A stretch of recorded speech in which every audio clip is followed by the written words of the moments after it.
Hi everyone, Miss Griffin here.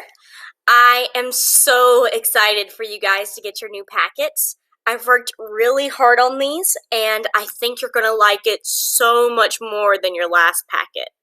So, let's dive right in. A lot of you were confused by what exactly was expected of you in the last packet. So for this one, I went ahead and made you a checklist of what to do each day. If you follow my checklist, you'll be done in 10 days. Not too bad, right? So let's get started with day one is what I want to talk to you about today. For day one, you are talking about alliteration. And for those of you who forgot, alliteration is the repetition of consonant sounds in words. In class, we use the example Drew, Drew, Drew, drawing Drew, or Sally sold seashells by the seashore, or Peter Piper picked a peck of pickled peppers. Okay, so repetition of consonant sounds. Remember, in our English language, there are two different types of letters. There are vowels and there are consonants. Vowels are A, E, I, O, or U, and consonants are all the other letters, okay? So, when we take a look at your first assignment, alliteration poetry, there are two different poems for you to read. The first is Snake by D.H. Lawrence, and it says, he reached down from a fissure in the earth wall in the gloom, and trailed his yellow broom slackness soft-bellied down over the edge of the stone trough, and rested his throat upon the stone bottom. And where the water had dripped from the tap in small clearness, he sipped through the straight mouth, softly drank through his straight gums, into his slack, long body silently. Okay? And it's asking you which of those consonant sounds are being repeated. And why do you think the author chose to use these sounds?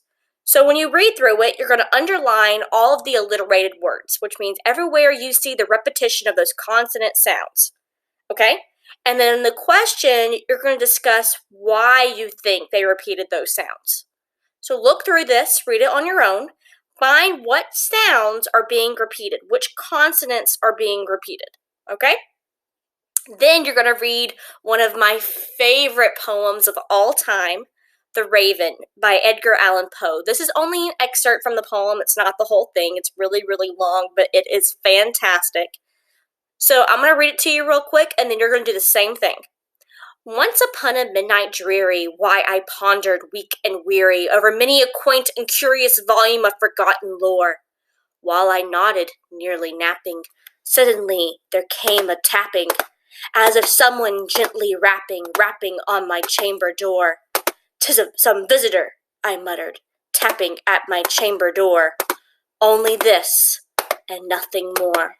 All right, so you're going to read through this poem and figure out what is being repeated, what consonant sounds, and why do you think the author chose to use those sounds?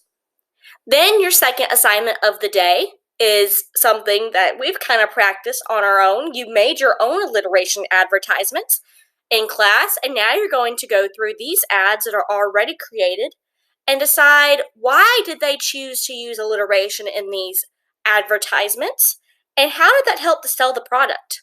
So this first one is for Country Life Butter. You'll never put a better bit of butter on your knife. Try saying that 5 times fast.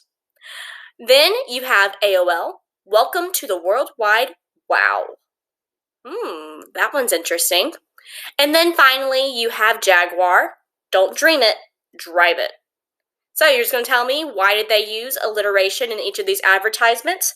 And how does that make you want to buy their product? Think about when you hear an advertisement, what makes you remember it? Do you think about that when you go to shop in a store?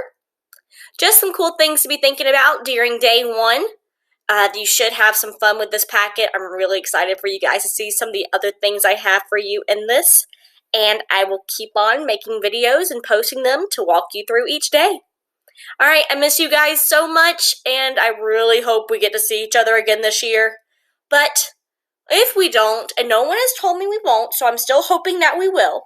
But if we don't, I would love to see you guys. whenever we do eventually get back, even if it's next year, come by my room, exchange whatever Griffin bucks you have. I just miss you all so much, and I really hope we get to see each other soon. Okay. Y'all be good. Work hard. Let me know if you need anything at all. Bye, guys.